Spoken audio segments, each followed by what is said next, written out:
pozdraven, nejjasnější králi, náš pane a vládče, zde na Břevnově. Slyš, jak podaní tvoji tě halasně zdraví.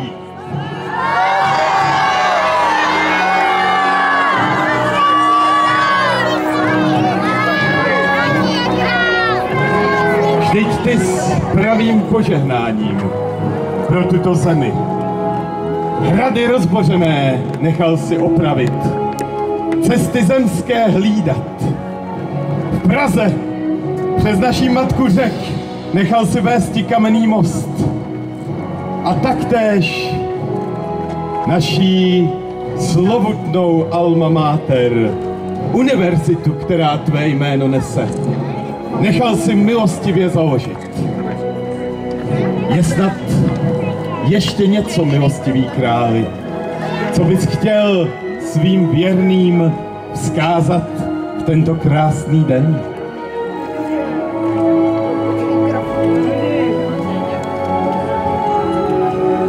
Můj drahý lidé, po 700 letech jsme opět spolu a jsem rád, že jsem doma, že jsem opět mezi váma. Vidím krásné ženy, hrdé, statné muže a děti. Žena je jednou polovinou bytosti a muž je tou druhou polovinou bytosti. Ta bytost se jmenuje rodina. A to je pilíř našeho království. 13. úhelný kámen mezi mudrci je zbožnost. Jedna polovina zbožnosti je víra a druhá polovina zbožnosti je vzdělanost, učení. Můj drahý lidé, postavte svůj život na těchto 3 pilířích světla. Na rodině, na vzdělanosti a na víře. A pokud to tak učiníte, tak tomu přidejte historii svých předků. Buďte v této zemi, zemi našich otců a mějte vždycky na paměti, že jejich a jejich láska vám pomůže tyto 3 pilíře budovat. Pěstujte své kořeny a nikdy nedovolte, aby vaše království upadalo. Tak, jak se to stalo říši římské, z takových dějin se neučte, ale poučte se z toho a cíťte se v této zemi stále, jako kdyby to bylo království. Prožívejte ji jako království. Milujte a ctěte ji jako království. A pěstujte ve svých dětech radost českého původu. Pěstujte v nich hrdost a lásku k zemi české. Možná, že zlížíte k mé koruně, k mému majestátu. Ale to, k čemu máte zlížet, je půda, po níž chodíte. To je to království. Vy jste království mé země a mé království je tvořen tímto lidem.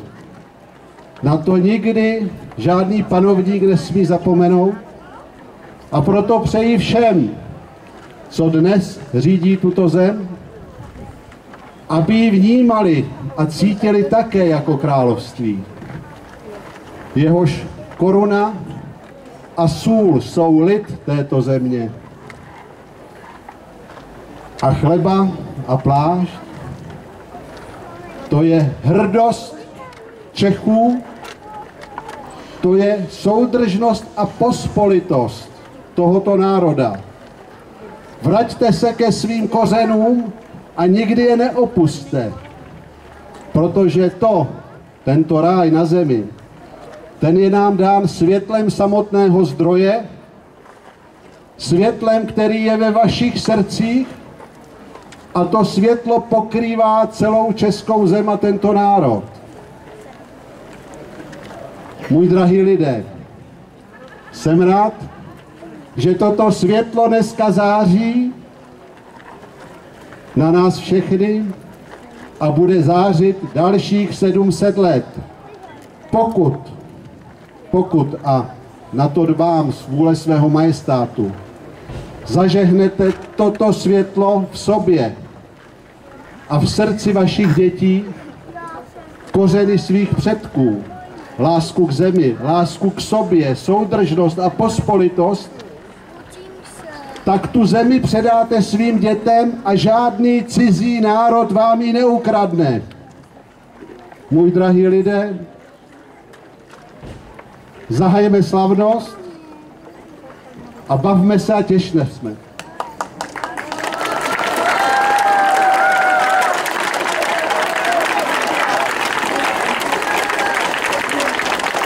Děkuji mnohokrát, můj pane, a my všichni vděčíme ti za ta moudrá slova. Ty jsi mluvil o půdě. Pravda? A z půdy také vyrašil jeden z darů, jenž si k nám do Čech ráčil přivésti. Réva z Burgund, která zde se ujala skvělému moku, vínu červenému i bílému, vzniknout ti dala. Hle, zde však naše překvapení. Netoliko vínem člověk je syt. Zde v klášteře mniši již po 400 let vytvářejí nápoj jiný a též skvělý. Ten nápoj pivo se zove, jelikož právo várné bylo klášteru tomuto přiděleno. Nuže, můj pane, jestli se neurazíš, mniši by ti rádi nyní zavdat dali z první letošní várky. Na zdraví! Na hrdost a zdraví svého lidu! Na zdraví!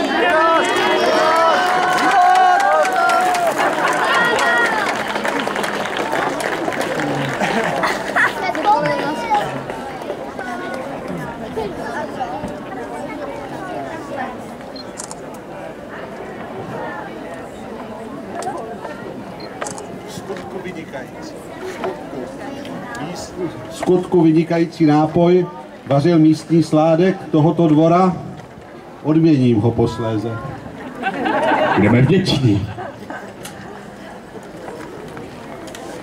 Hle, páni rytíři žíznivě hleděli na korbel a nyní již též rty své smáčejí. Ty však, pane, nyní s dovolením usedni tam na trůn, který pro tebe a pro tvou paní připraven byl, neboť netoliko moudrá slova, dobrá krmě a kořeněné pivo dnešního dne budou zde přijímat i účast. My rozhodli jsme se zde v Břevnově pro tebe, náš pane a vládče, připravit ti taktéž malé občerstvení ducha. Páni rytíři, vy, až dopijete, běžte se hotoviti ku malému rytířskému turnaji, který jsme připravili pro povzbuzení ducha našeho dobrého vládce. A ledva tak učiníme, sem na pódium přijdou ty nejkrásnější dvorské tanečnice z okolních rodů šlechtických, které dvorské i veselé tance pro váš majestát připraviti ráčili. Nuže, vstupte prosím sem k nám.